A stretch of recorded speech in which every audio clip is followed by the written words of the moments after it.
Good evening, and it's great to have you with us here on a Tuesday night. And as we come on the air tonight, another extraordinary scene unfolding in several cities across this country. Protests underway. This is the 8th night of protests. Demonstrators demanding justice and change in this country after the death of George Floyd. The protests peaceful today, but there is concern with nightfall now approaching. Here in New York City, thousands are in the streets, several marches. One massive group, it's now believed, headed to Gracie Mansion, the mayor's residence. A new 8 p.m. curfew in place now. It is quickly approaching after last night's 11 p.m. curfew was hardly effective. It's believed tens of thousands are on the march in Los Angeles at this hour, several different locations. In Washington, D.C., as we come on, thousands, it's believed, now headed toward the Lincoln Memorial. There is a massive march and rally in Houston tonight, George Floyd's hometown. And of course, all of this comes as authorities brace for the night ahead. Last night after dark, a violent turn here in New York City. Many storefronts destroyed, famous landmarks too. The famed Macy's department store, as I mentioned tonight, that curfew has now been moved up. 6 police officers shot overnight, 4 of them in St. Louis. They all survived. 2 officers in Las Vegas. One of them is now on life support. And tensions high again tonight in Washington, D.C. after Park Police cleared those peaceful protesters with flashbangs, one striking a cameraman from Australian TV. That image was being fed live back to Australia. Broadcasters there were stunned. Minutes later, after that scene, the president walking through the park to St. John's Episcopal Church to hold up a Bible. Asked if it was his, he said, "It's a Bible." Tonight, the fallout from that moment and the competing images, the peaceful protests across the country, and the concerns about what this nation saw overnight when the sun went down. ABC's Stephanie Ramos leads us off again tonight from right here in New York. Today, the images of protest from across the country just hours before new curfews go into effect. From San Francisco to Orlando to New York City, thousands marching in protest with a message of peace. We are not looking to agitate or to loot or destroy anything. We are trying to make the community unified, and by doing that, it's not unifying the community, it's breaking it apart. The city now moving up its curfew to 8 o'clock tonight after a 4th night of looting. Peaceful demonstration by day replaced with a vicious cycle of violence overnight.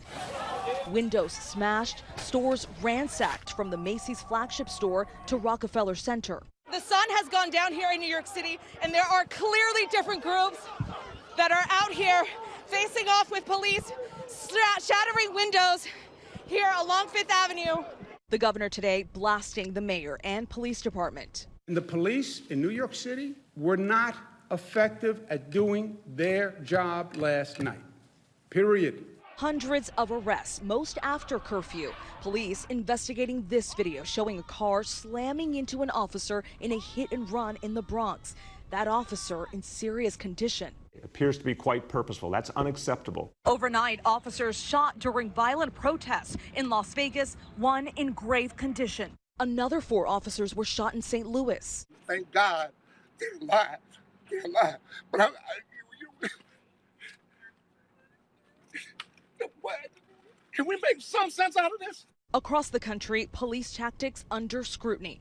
LA's police chief sparking outrage after suggesting looters were as responsible for George Floyd's death as those fired police officers.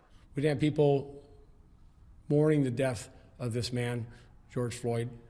We had people capitalizing. His death is on their hands, as much as it is those officers. The chief later apologizing, calling his own words terribly offensive. Today, LA officers kneeling with protesters at a faith-based march. In New York, the police chief also taking a knee. Let New York show the country how this is done. At times, police torn between patrol and protest. This officer in D.C. seen trying to kneel, only to be repeatedly pulled to his feet by his fellow officers. In Detroit, 16-year-old organizer Stephen Perez has been urging his fellow demonstrators to abide by the city's curfew. But they home safe. They don't got rubber bullets. They don't got tear gas. They're not dead. The mayor calling to thank him. And I saw your leadership. I have tears in my eyes. You are everything that's special about the city of Detroit. We're going to fight this injustice because of people like you. That young protester telling others to go home at curfew. Stephanie Ramos back with us here in New York. We see the large crowd behind you, Stephanie. We also know that curfew now goes into effect just a short time from now, 8 p.m., but a lot of protesters said they're not concerned about that. That's absolutely right, David. There are thousands of people marching across the streets of New York City. You can see them here. It will be very difficult to enforce this new curfew. This group, we've been following them for several blocks. They actually just got started a little while ago. All right, Stephanie Ramos with us again tonight from the streets of New York. Stephanie, thank you. Hi, everyone. George Stephanopoulos here. Thanks for checking out the ABC News YouTube channel. If you'd like to get more videos, show highlights, and watch live event coverage, click on the right over here to subscribe to our channel. And don't forget to download the ABC News app for breaking news alerts. Thanks for watching.